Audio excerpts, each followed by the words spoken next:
So today we're going to be talking about how to save track and field, or as a wider description, how to save athletics as a whole, incorporating road races. I know track and field and athletics aren't exactly the same thing.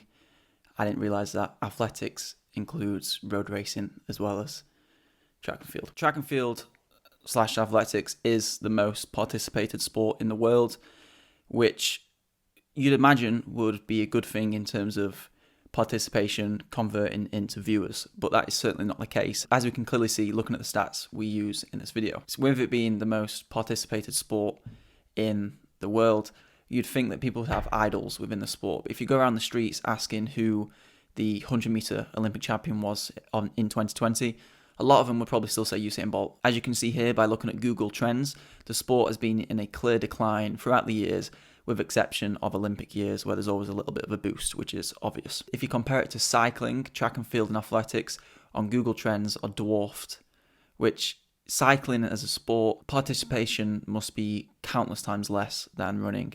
Yet, in terms of viewership and trend, cycling dwarfs running, athletics and track and field. How do we not convert participants into fans? That is the main issue I think we have with the sport. The specific wording we're going to use is lack of storytelling. By storytelling, we mean anything that might develop the information around an athlete, meet, event, or a team. A prime example of this would be New Generation Track and Fields or Ben Crawford's YouTube videos, as well as the magazine. The series New Generation Track and Field did in the build-up to the Millrose Games with Cooper Teare and Cole Hogger was phenomenal and a prime example of what we need within this sport. There was multiple episodes which added up to hundreds of thousands of viewers. Consider that those people are becoming fans of Cooper and Cole from watching them and learning about their personality and their story.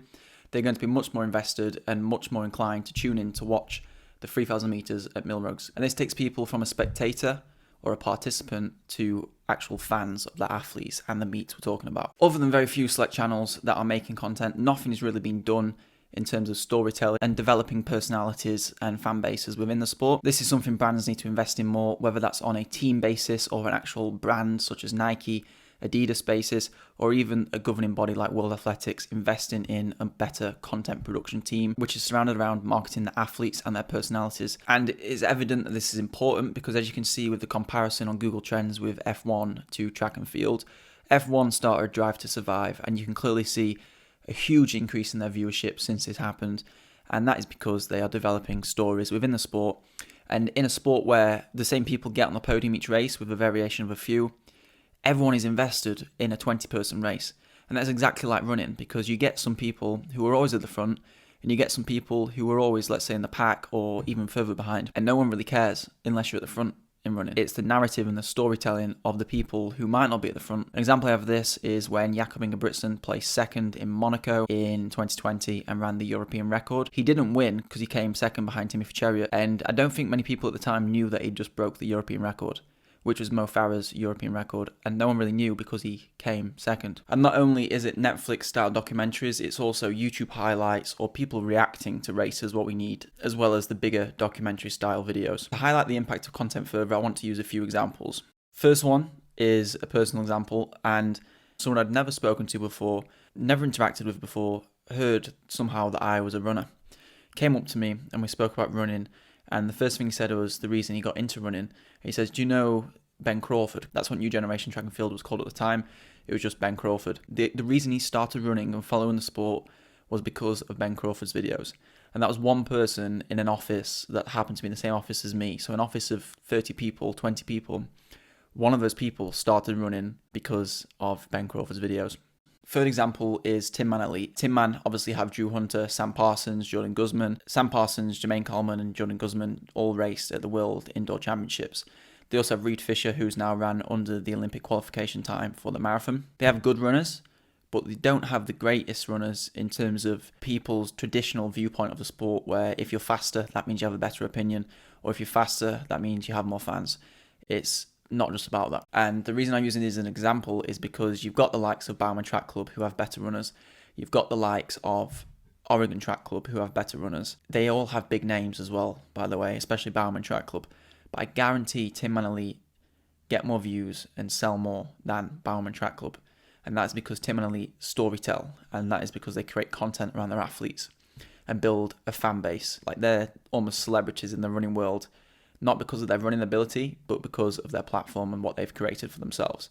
And that gives them more opportunities, more brand deals, more sponsorships, and more opportunities to monetize, which again is something we need in the sport. So now I've used these as an example. Imagine if this wasn't left to athletes or one-off individuals, and this was actually what brands did, like Nike and Adidas, or governing bodies like USA Track and Field, British Athletics and World Athletics, or even Diamond League. Secondly, imagine if the rights for the use of footage of races was a bit more lenient, like it is in basketball, for example, where you can post reaction videos, you can post highlight videos. In our sport, it's specifically really, really highly regulated by FlowTrack, who copyright strike any video, even if it has a few second clip of something they don't even have the 100% rights to. Like they've had third party rights to a World Athletics event.